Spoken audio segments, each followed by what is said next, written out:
Okay. Thank you everyone for joining today.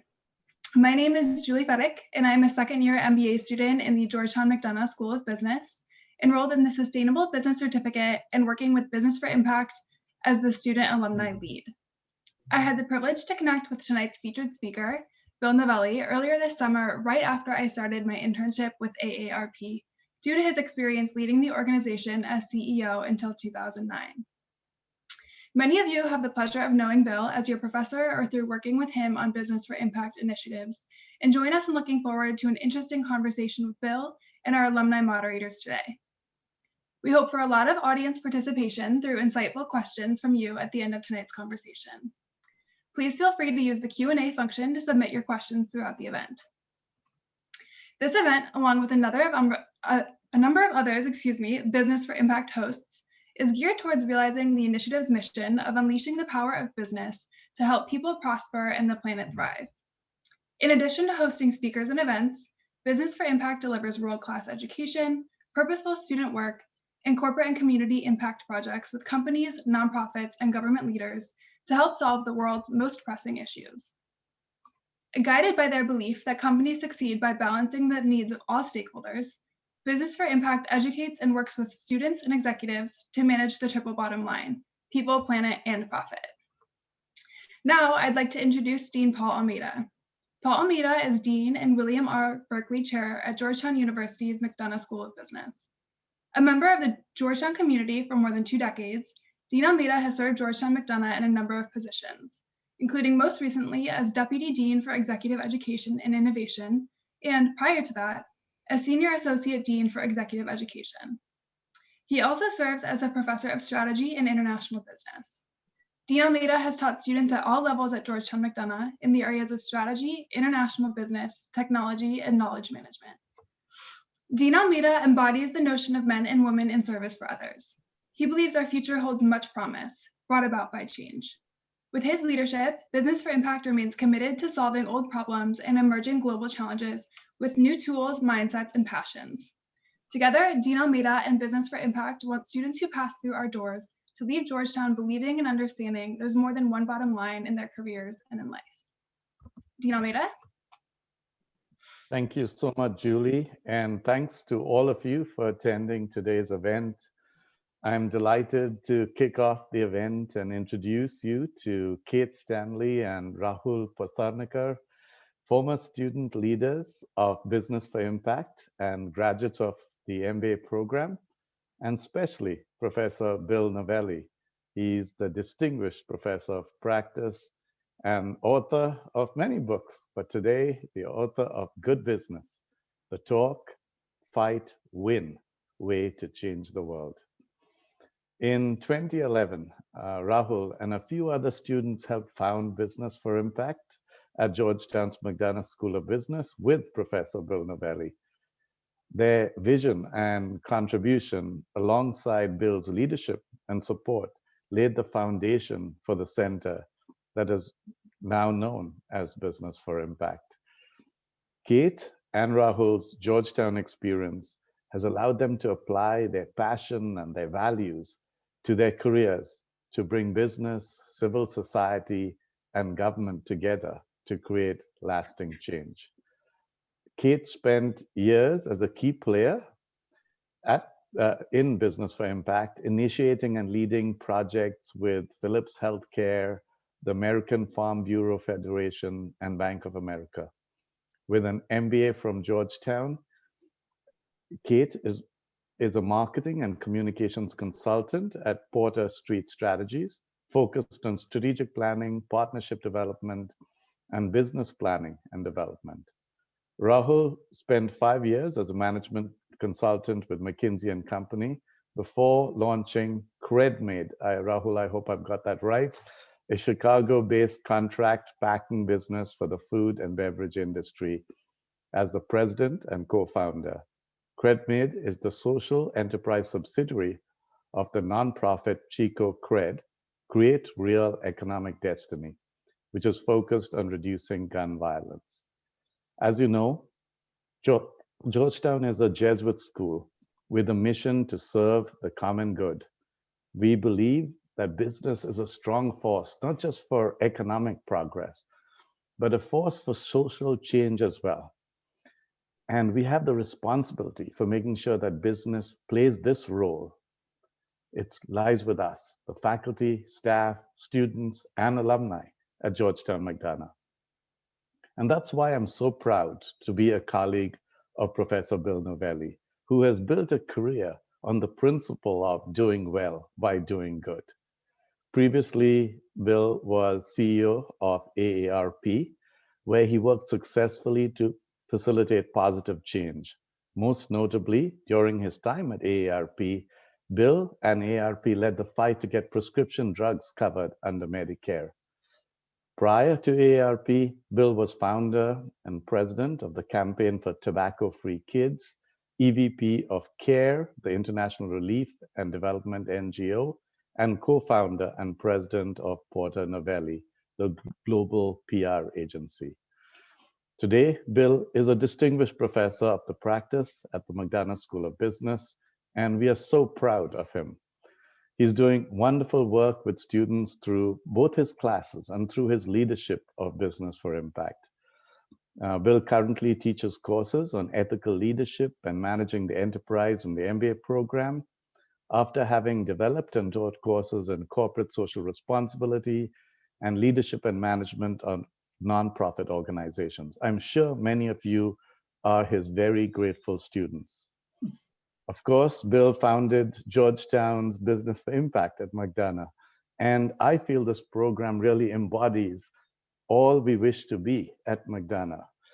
He oversees the program, which partners with companies, nonprofits, and government to create social, environmental, and economic impact. Now, you know, Professor Novelli is a modest man, so I won't spend a lot of time reading the long list of scholarly books he has written, organizations on which boards he has served or still serves, and the many awards and recognitions that he's rightfully received. Needless to say, Bill has for so many years embodied the essence of Georgetown's values, serving the common good, and the world has recognized him for this. At Georgetown, we want to be the best in the world and the best for the world. In today's world, the public has come to expect, even demand, that companies take a positive stand on social issues, support communities, and invest in causes and problem solving. In my role as dean, I've had the privilege to work with Bill as we educate the next generation of leaders to do well by doing good. Bill's new book, Good Business, The Talk, Fight, Win Way to Change the World, challenges us to change the world for the better, and is a blueprint for tackling many of today's most critical issues. So Bill, congratulations on your book. We have so much to learn from you and from your book, and we look forward to this conversation. Thank you. Paul, thank you so very much. I appreciate those kind words, but I want you to know that we appreciate you and your leadership. And your theme that the McDonough School of Business should be the best in the world and the best for the world is really what Business for Impact is all about. And I want to thank everybody for joining us today. We're all proud Hoyas here, and there's a lot about Georgetown in this book. And I am very proud of Rahul and Kate and Julie. They cover the full span of Business for Impact here at McDonough. And LaDawn Mantegi and now Leslie Crutchfield as our executive directors, along with a great team and a lot of student power, have built a very strong center, and I'm very proud to be part of it. Okay, thank you so much for that, Bill and Dean Almeida. With that background and those introductions, I'd like to transition to some of our topics of discussion for today's event. Kate, would you like to start us off? Certainly. Bill, what a fun book to read. You started with what I read as your madman years, working in agencies in New York City, when you realized that something was missing, I love that scene in your book where you have the dog food in one hand and the cereal in the other. But what you realize is that you could use those business skills for something more satisfying. You wanted to use your business skills to tackle social issues as well. You went on to found Porter Novelli and pursue the biggest social issues out there with the Campaign for Tobacco-Free Kids, AARP, among others. How do you see your creation here at Business for Impact as a natural extension of your goals?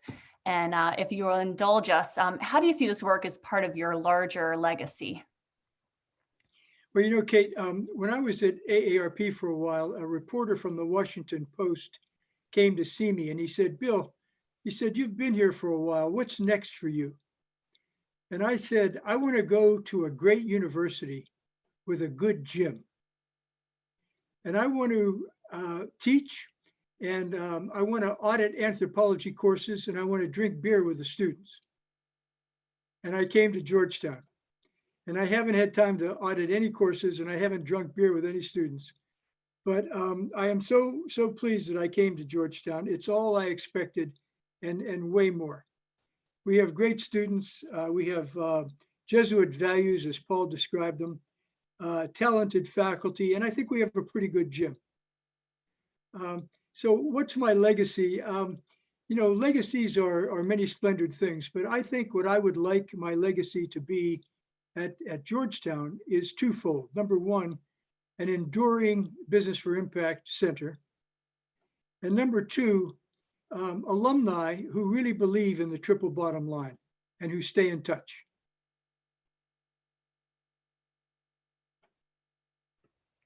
Thank you. I'll turn it over to Raul now. Yeah, Bill, I'm going to jump in, and I have to share, I think, the first interaction I had with you. You know, in fact, it was our previous Dean Daly who said, hey, you know, if you're interested in social impact and the social enterprise space, you know, why don't you reach out to Bill Novelli? He'll be joining us as full-time faculty. We couldn't meet in person when I was visiting as I was trying to make my decision to come, and you gave me your phone number. You said, go ahead and give me a call and we can chat. I only realized that it was your home phone number after your wife, Fran, picked up the phone and said, you're actually not home yet. So why don't you call a little bit after dinner and we can connect. But in that short time, you convinced me to come to Georgetown and to help you build this center. So that was a moment I won't ever forget and really changed my own personal trajectory in life. Early in our conversations, obviously, we talked about our vision, your vision for what Business for Impact, and at that time, GSEI should be. And obviously, it's educating students, and that got extended to educating companies and executives on managing against that triple bottom line. And around that time, my old buddies at McKinsey had published a report on the future of CSR, corporate social responsibility, which you referred to in the book. And the report was quite accurate in a number of ways, predicting a large increase in the number of companies that would be participating in such activities, and obviously the increase in the efficacy of these initiatives. But I also recall us talking about some of the limitations of CSR in the traditional sense, and you know, volunteer hours as a CSR metric wasn't necessarily cutting it. So if you had to make your own prediction, you know, what do you think the next 10 years would look like? And, you know, let's call it the good business movement, if we were looking out towards 2030 and beyond. You know, Rahul, I remember that phone call.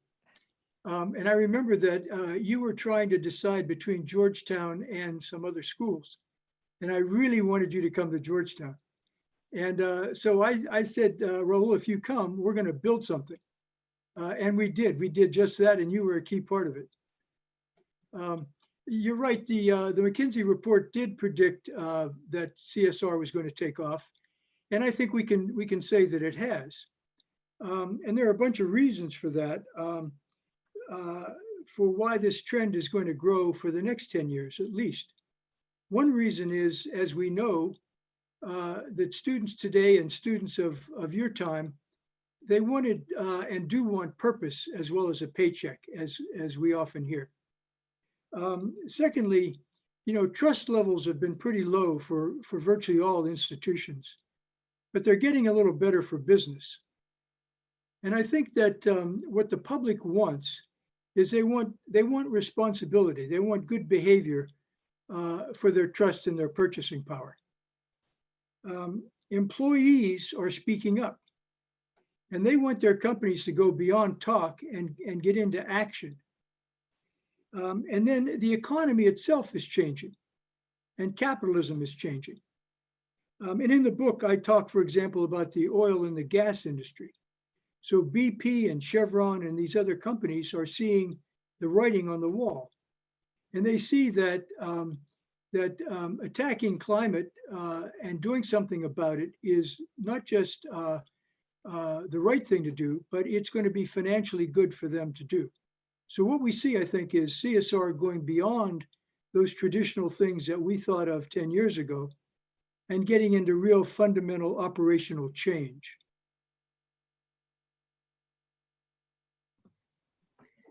Thanks for that insightful response, Bill. I'm going to shift gears a little bit now and talk about a theme that you mention frequently throughout your book, sustaining change and leadership in the face of adversity. So one thing that you talk about frequently throughout the book is that solving social problems requires both highly motivated teams that remain motivated and circumstances and solutions that allow for change to be lasting beyond the end of the fight or the movement that creates it. So Raul, while we were planning for this event, insightfully observed that these could be compared to the micro and macro levels of a movement, with energy and sustaining impact at the macro level and keeping a team motivated at the micro level. So in terms of that macro level of sustaining change, there was a really clear rise in private sector involvement in solving social problems in 2020, specifically on issues like Black Lives Matter and public health. So I'm curious how you think that this level of leadership and involvement by large organizations can continue beyond 2020 and beyond the pandemic.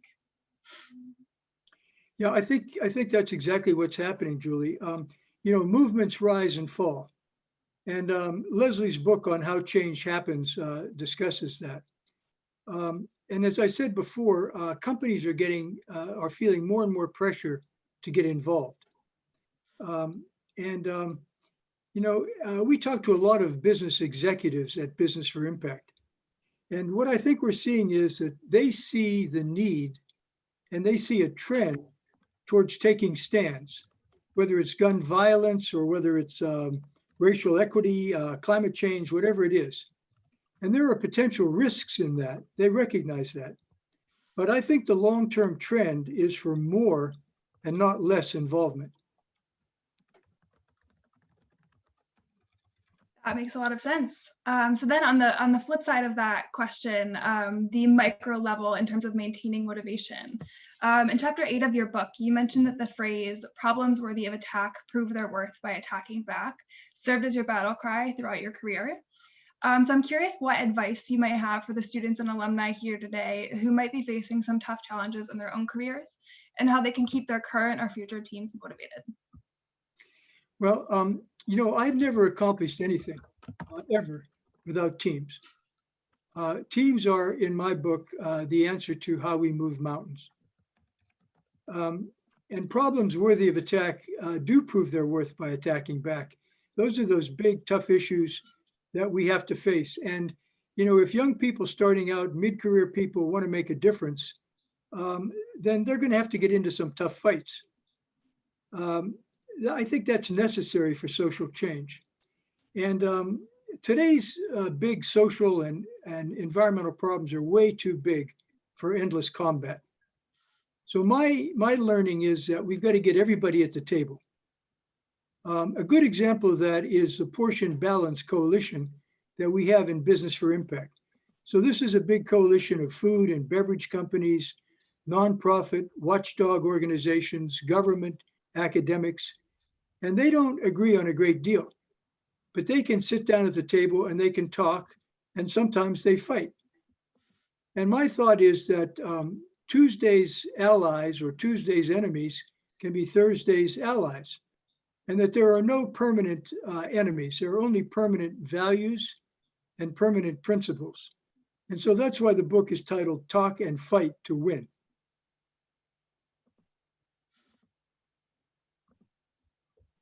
Well, I may jump in a little bit just to opine on that. The other part of the micro sort of team element is, to your point, if these causes weren't pushing back, we would have solved them by now, right?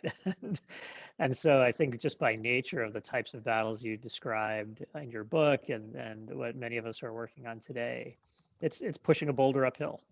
Yeah. And you're gonna be rolling back from time to time, and that's part of it, right? Otherwise, these things would have been solved. So, whether that's politicians pushing back, corporate sector pushing back, or in some cases where, where we're in the corporate world or in the commercial sector, it's convincing companies to go with your solution because it's more creative.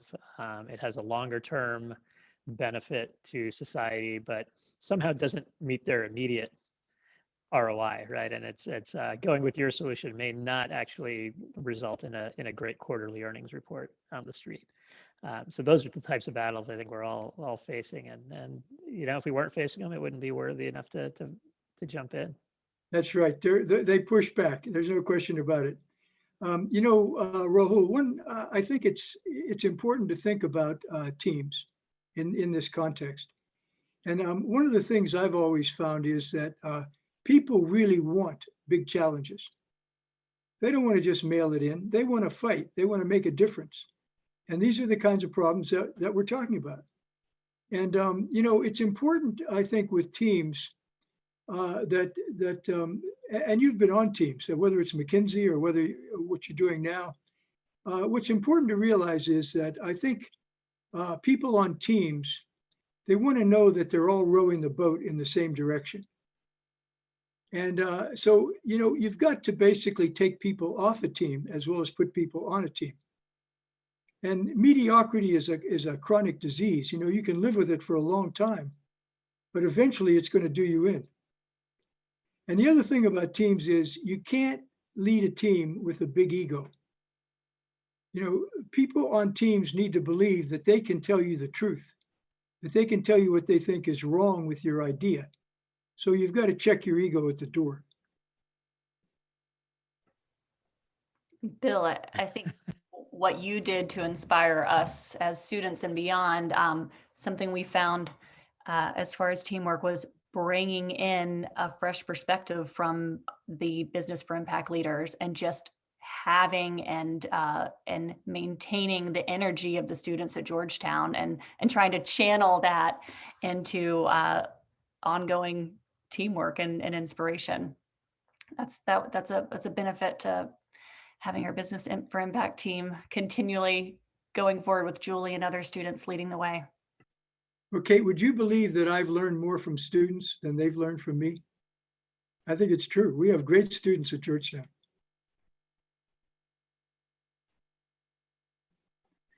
I'm sorry, Rahul, go ahead. Well, I was going to transition topics, but I'll let you complete your thought, Bill. Oh, no, go right ahead. Great. So looking again at another common theme that you had throughout your book was the power of effective coalitions. So it's building a little bit on the team principle, but it's not just the micro team, but how do you build that coalition of partners? And again, something we discussed at length when we were identifying Georgetown's own key strengths, as we talked about how does the Business for Impact program center compete with others, and really the cross-sector collaboration continued to bubble up as something that put us in a really unique position with the business school, the public policy school, foreign relations, et cetera, school of foreign service. So a question for you is, in today's crazy days of highly polarized politics, can you talk a little bit about the value of making that cross-sector collaboration work? Specifically, what are some of the key characteristics of highly effective coalitions? And maybe if you can add, how can we as business leaders cultivate that from, say, within the commercial sector? Yeah. Well, I learned a lesson early on. The first big client that we had at Porto Novelli was the National High Blood Pressure Education Program. And it was run by the government out of NIH. And there were a lot of different kinds of players. And the pharmaceutical industry got involved. And there was a certain, let's call it suspicion of the pharmaceutical industry back then, just as maybe there is today. But the reason they were interested in being involved is that as we educated clinicians and the public to get high blood pressure detected and treated, every time we did that, they sold more medication. And so for them, it was enlightened self-interest. And we called it strange bedfellows. And I've learned that strange bedfellows is a good way to think about cross-sector collaboration, whether you're in a company or wherever you may be. And years later, I practiced it again at AARP. So the issue was healthcare reform. How to get access to healthcare for people who didn't have it. And so we formed a coalition of strange bedfellows. We called it Divided We Fail. And we had the Business Roundtable, who had fought us hard on Social Security. And they're, as you know, they're the CEOs of the really big companies. We had a trade union, Service Employees International Union, very unlike the Business Roundtable. We had small business, the NFIB, and we had AARP as a giant consumer organization. And we couldn't even agree on what day it was. But we could agree on the need for healthcare reform. So when the four of us as CEOs would go up on the Hill, you know, the senators and the Congress people would say to us, well, what are you guys doing here? You can't even agree on anything. And we'd say, yeah, you're right about that, but we can agree on healthcare. And if you can put together a coalition like that, whether it's you know, within or outside corporations and across sectors, I think you can really move the needle.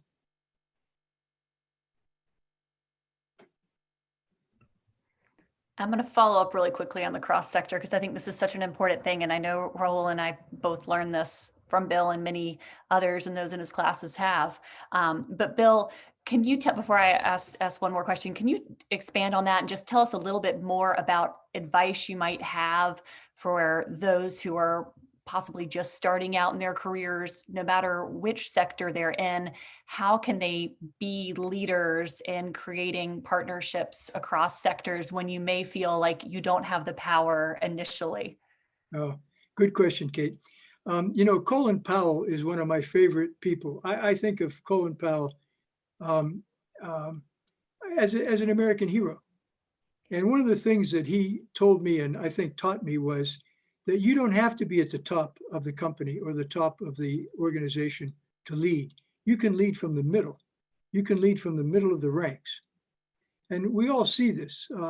We see students doing this. We see faculty doing this. We see people in companies doing this. And they may not have the resume yet. They may not have the title yet, but they can lead. And I think that if you're in a company, you can make a difference from wherever you are. And that goes for nonprofits. It goes for government as well, although it's harder in government. And so leadership is not just for CEOs. It's for all of us. Okay, I'm going to Just to switch put an gears here for a accent. minute. Oh, sorry, Raul, go ahead. I was just going to put a quick accent on that, Bill, because you know, just reflecting on my time at McKinsey, for example, I think progressive companies, even large corporations, are realizing they have to find platforms and opportunities to hear the voice of the younger talent. And so, you know, I think if you're going to influence change at a large organization, the types of organizations where that's possible, you can seek out that platform. You can, you know, again, to use your coalition and team building environment. You know, you know, I think it's incumbent on us to find allies, like-minded allies, even if you're in a behemoth, you know, commercial organization or consumer organization, to find those like-minded folks and build a team, build a coalition, and have your voice heard, even without that, you know, vice president title. Yeah, that's so true.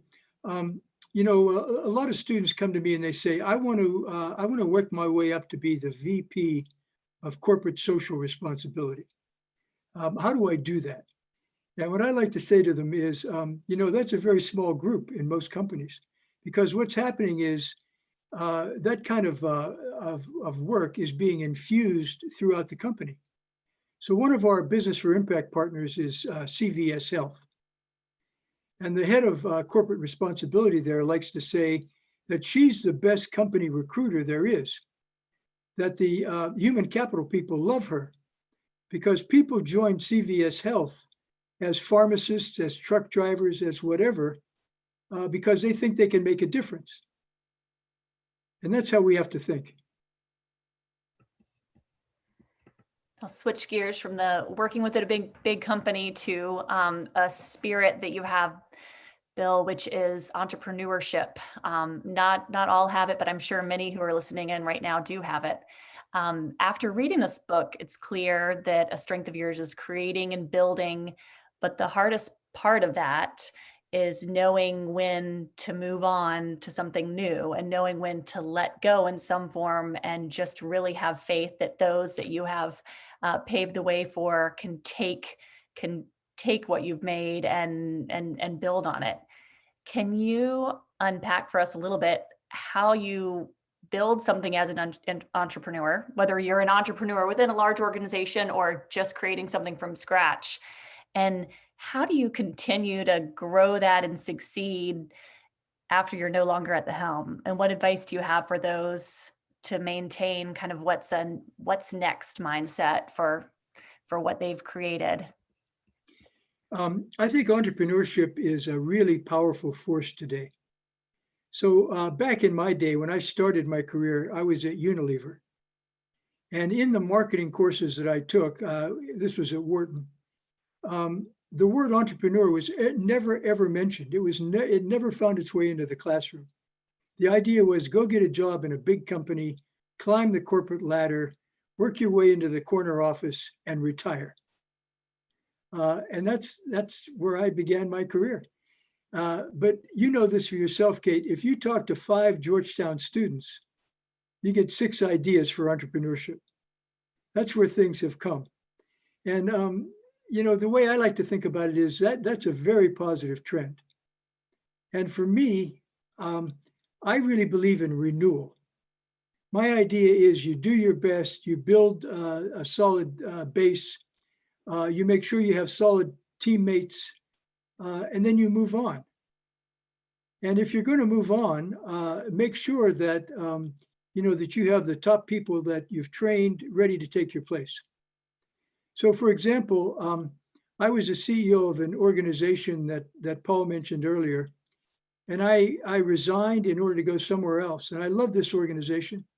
And the board said to me, Bill, do you think we should start a search for your replacement? And I said, absolutely not. We got the right person right now, and he's got the right credentials and the right principles and just what we need.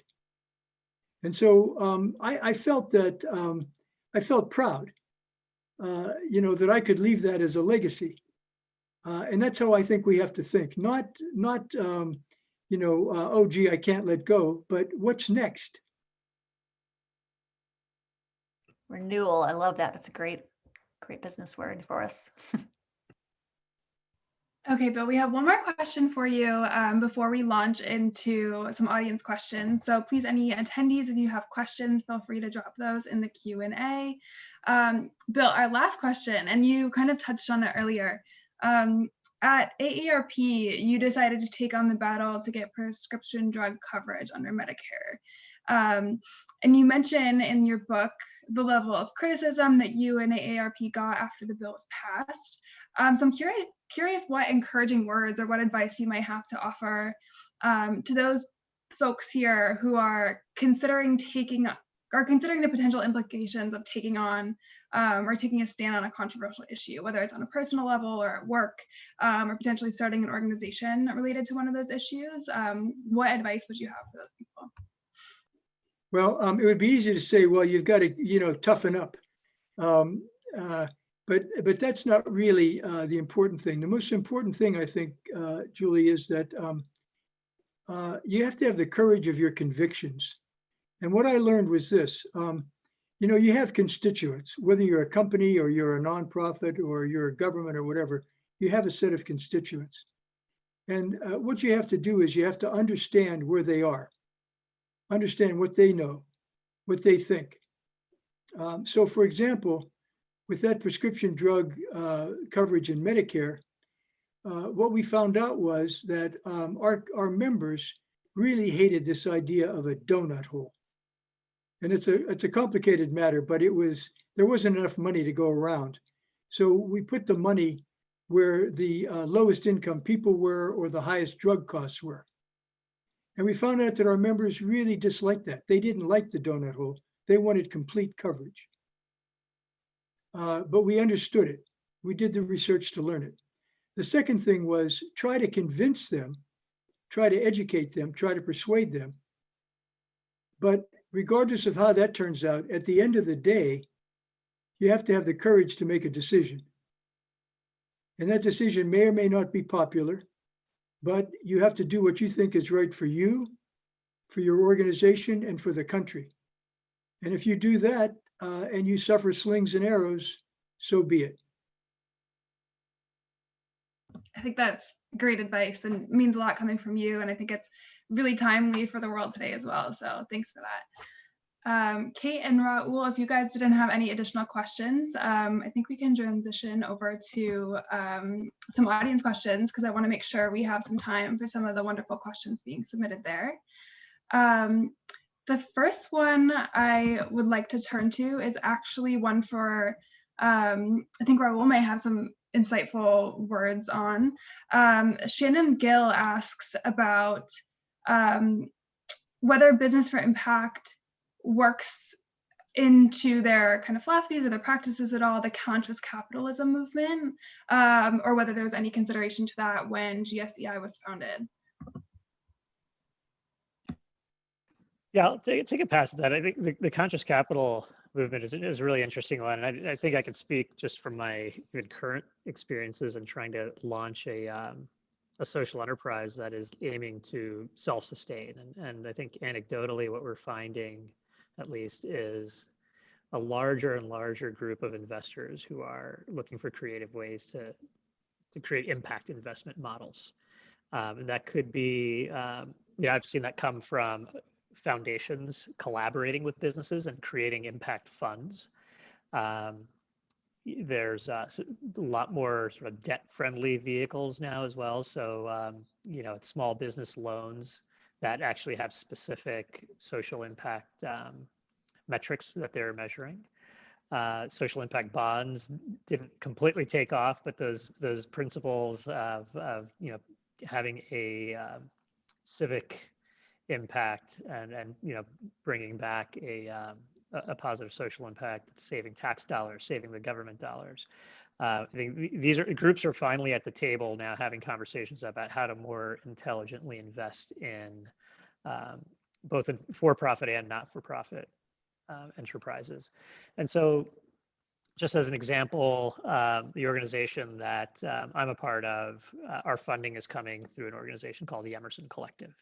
And they do exactly this. They're looking at grant making in emerging nonprofit solutions. Climate change, for example, is a really interesting one where there's you're supporting policy change on the one hand, but also investing in early capital for new technologies. And those are very much for-profit investments that are aligned with real social impact.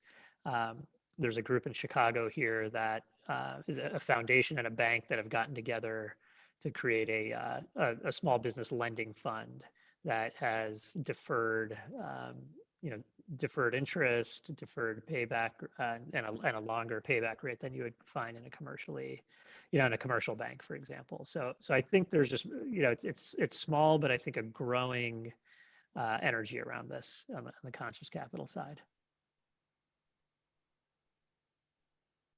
Thanks, Raul. The next question is for Bill, comes from an MSB alum, class of 13.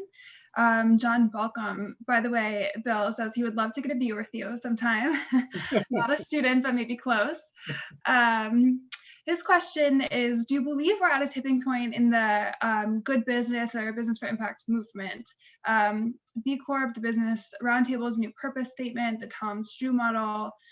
His question is, have we turned a corner on how businesses behave, or do we still have a ways to go? Oh, I think both.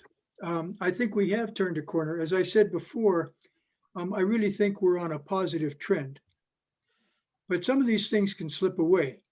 You know, we haven't talked at all about the pandemic problem.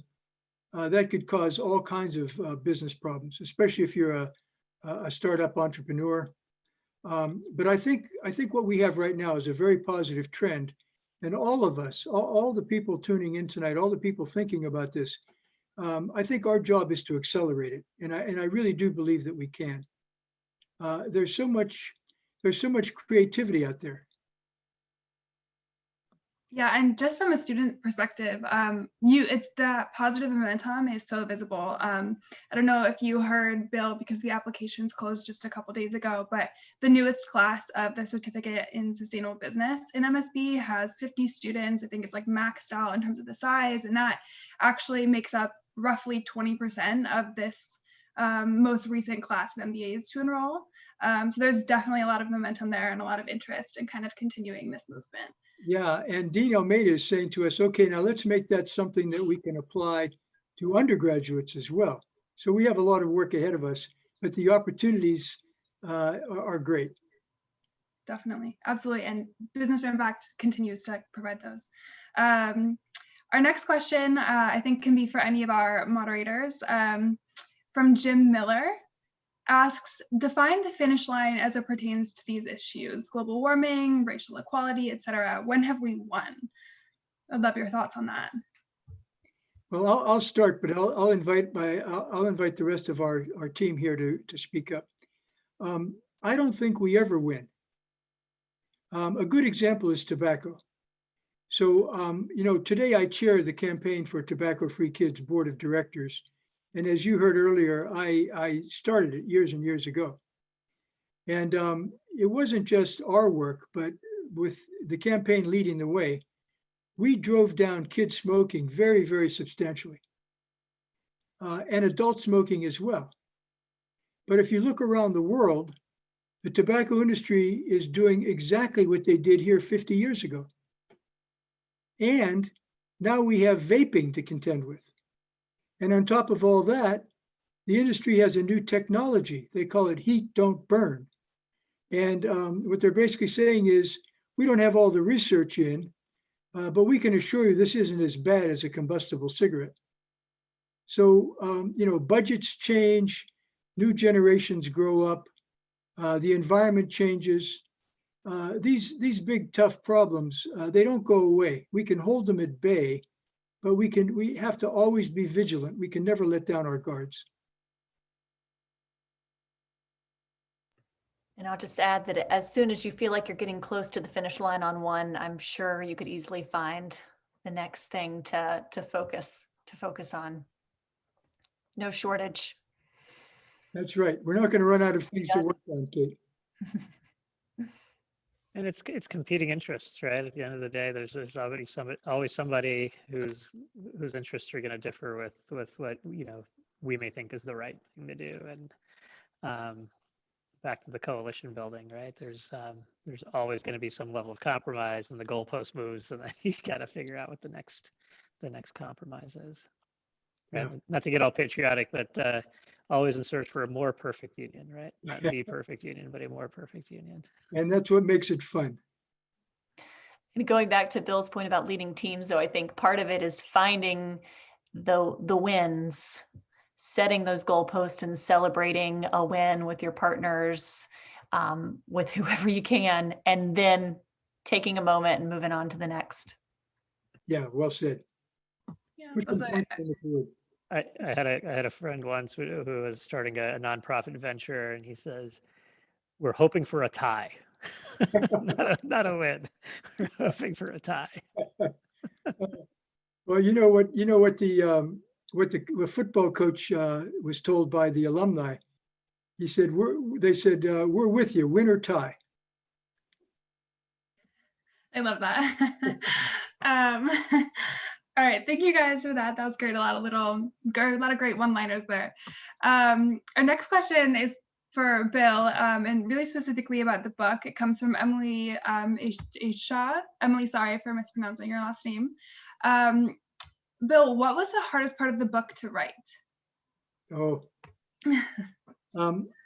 this was a hard book to write. I put a lot into it, and I put a lot of effort into it. And I don't know if I want to say this is the hardest part, but when I finished the first 8 chapters, I wanted to write that last chapter, what do we owe our grandchildren? And I put the book down.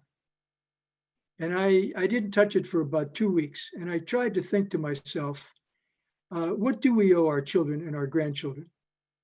And you know, all 4 of my grandparents came here from another country. And when I was growing up, I thought to myself, what are the immigrant values? And I think what they are, at least in my day, was love of America, love of your family, reverence for education, and an appetite for hard work. And how do we teach children that today? Our kids have so much, or at least so many of our children have so much. And so I spent a long time thinking about that chapter before I tried to write it. And when I finished with it, I rewrote it. And you know what it all comes down to is that old, I don't want to call it a cliche. I want to call it something way more than that. It comes down to the American dream. So the dream right now is a bit tattered. And we did a study at Georgetown in Business for Impact of millennials and Gen Z in a time of COVID. And what we discovered is that these people are hurting, especially women, because many of them are having to leave the workforce because they have no childcare. So we have a whole generation of people who are not going to be as well off as their parents. It'll be the first time in history. We have got to fix that. We owe our grandchildren a country as good as we were given. And so that was the chapter that took me the most thought. That's a great response. And I know, and I don't want to speak for everybody else, but I know it's my own belief in the American dream that kind of motivates my reason for wanting to work in impact and working with Business for Impact and hoping to go into social impact work after school. So I think that probably hits close to home for many people here in the audience. I think that's great, Julie. That's great. Our next question from Katie Latham is for Bill again, and it's 2 parts. Throughout your very accomplished career, what is the toughest lesson you learned, and what is one thing you didn't know you didn't know? Yeah. Well, first of all, I want to say hi to Katie Latham. I've been quoting her recently. She said to me at one point, she said, you know, I am so lucky. I have a great job and a great supervisor. So Katie, I hope you're still enjoying that. The toughest thing I learned, you know, we talked about this earlier about fighting a good fight. I've been roundly, I guess I'll say I've been beat up in my day. And somebody said to me, Bill, to write that book and to live that career, you must be tough. And I said, no, I'm not tough. I'm a sissy when I go to the dentist. I'm not that tough. But I think what I learned is that you have to be able to withstand slings and arrows. So I've been called all kinds of names. I've been called a Republican by Democrats. I've been called a Democrat by Republicans. One senator called me a communist. And I had this plaque on my wall at AARP, and I would see it every morning when I went into work. And it had 2 quotes on it. One was a conservative Republican senator. And he said, AARP is a wholly owned subsidiary of the Democratic Party. And the other was a liberal Democratic congressman from California. And he said, what does AARP stand for? Always advocating for the Republican Party. And I said, yes, that's it. You got to go right down the middle. So I think of myself as a pragmatic centrist, and that's something that I had to learn. And the second part, which maybe you touched on a little bit, something you didn't know. I didn't know a lot. I'd say this, Julie, that if I had this to do all over again, I could do way better. experience is really important. You did great the first time, but the value of experience is certainly not to be underestimated. The last question, which was written for Bill, but I think Kate and Raul might also have some interesting things to say about it. Bill, for you, Bill, your background in PR and communications, and Kate and Raul, each of your own backgrounds, both before your MBA and after. How have those backgrounds shaped the way you approach issues of social change? Does the lens through which you view issues change with each role you take on? I think Kate should go first. Okay, I'll start this one out. Yes, definitely. That's my short answer. I think I'll speak for myself, coming with a communications agency background to Georgetown and really being attracted to Georgetown's focus on social impact, not realizing coming in 2009 with Rahul that we'd get Bill Novilli to help lead the way on that and amplify Georgetown's role and our opportunities as students going forward.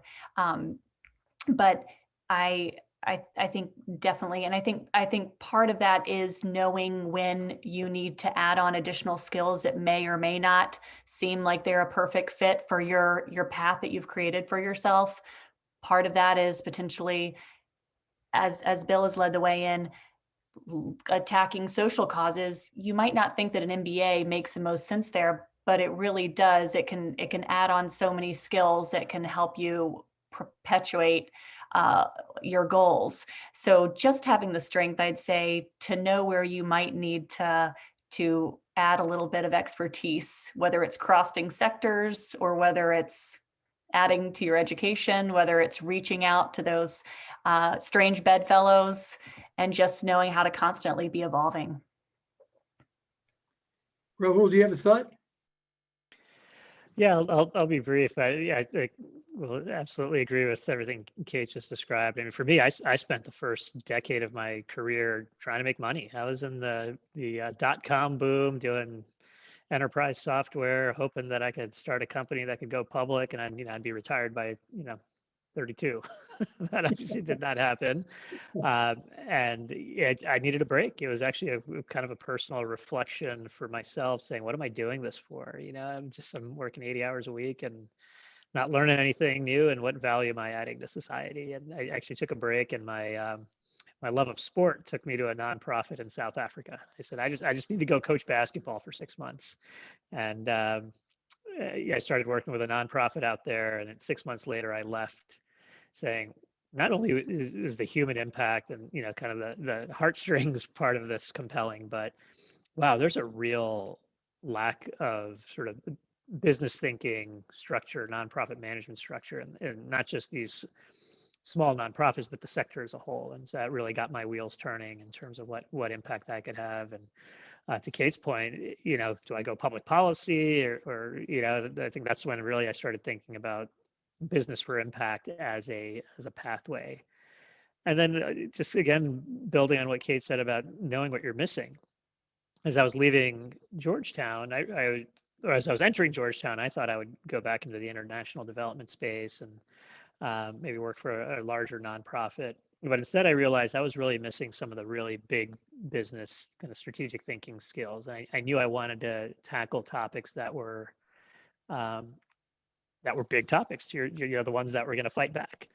And I didn't know how to do that at that scale. And so McKinsey wasn't my end game, but it was a boot camp for me to spend 5 years and learn how the big boys think and learn how to influence executives and heads of states and those sorts of organizations. So it has been a building of and an evolution of skills, of visions, and now I'm back to the entrepreneurial side of things and trying to run a nonprofit / manufacturing business that's aiming to reduce violence, and it's all sort of culminating.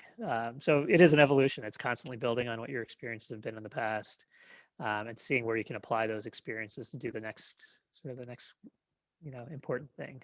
I like your word evolution, Rahul. Julie, in that question was about PR and communications as well, right? Yes. So Yeah. I want to say one quick thing about communications, and there are a lot of people I'm sure, tuning in tonight who are communications people. And I guess I'll say two things. Number one, it doesn't make any sense in the world to have an organization of any size or any kind and not have communications people at the table. You know, the days are gone when you can just say, okay, let's build this widget, whatever it is, and then call the communications people in to tell the world about it. They need to be there from the very beginning. And the second thing I think about communications that makes it so valuable is communicators see the whole field. They see the whole playing field. So today, a lot of times the path to the top, to the CEO office, oftentimes goes through the general counsel or maybe through finance. I think communications people are good people to consider for top jobs. Okay, and on that note, I would love to address some of the remaining questions, but I want to make sure we leave time for Leslie's concluding comments as our current Executive Director of Business for Impact.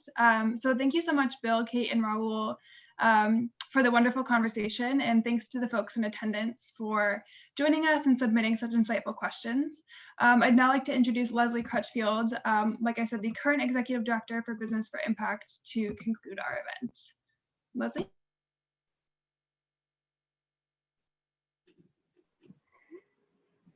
Hello. Wow. I hope everybody has been sitting here with the goosebumps that I've been having listening to these stories, and great job, Julie and Rahul and Kate, Lauren, and the Business for Impact team. And last but not least, Bill.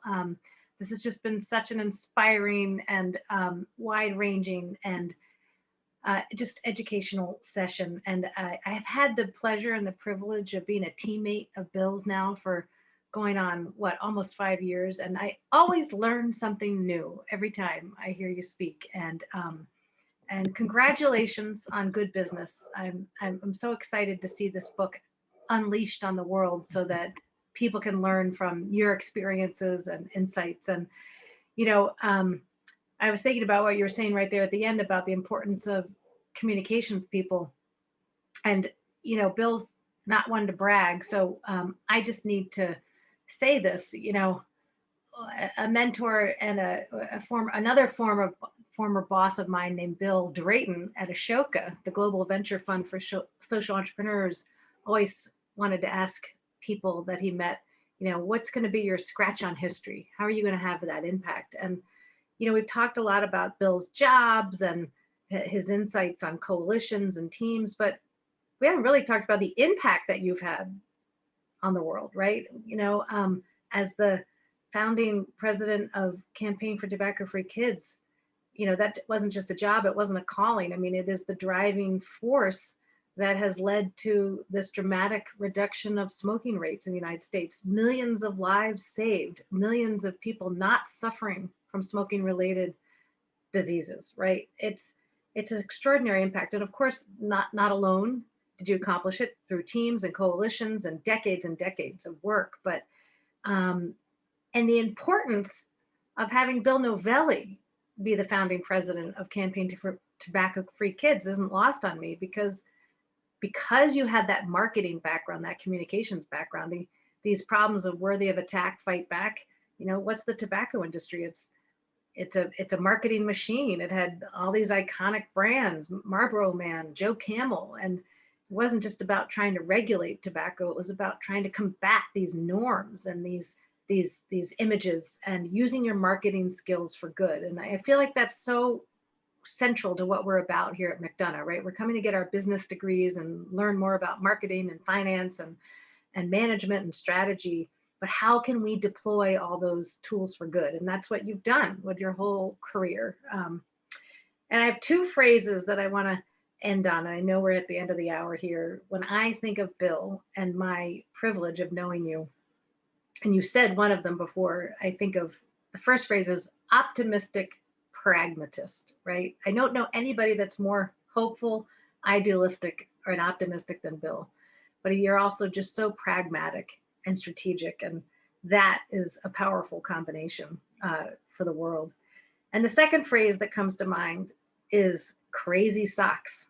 Because Because anybody who's taken class with Bill or met with him up on the 4th floor, you know, knows that Bill, he's got his purple and gold Kaboom socks, and, you know, and the point being that he's not too high up there to be humble and to have a lot of fun, not take himself too seriously, always has a joke, a compliment, a kind word for you, your family member. And you know, there's just so much humanity with Bill. And I think about, in closing, you know, Dr. Maya Angelou always likes to say, you know, people might forget what you did, people might forget what you said, but they'll never forget how you made them feel. And what I want to say, Bill, is you make us feel good. And congratulations on your book. Good Business is going to storm the world.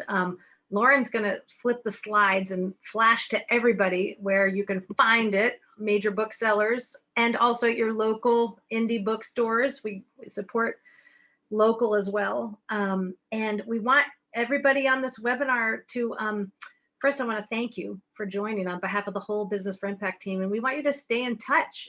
Join our email list. You can email businessforimpact@georgetown.edu. Stay in touch and find out what's going on with Bill and the book at billnovelli.com.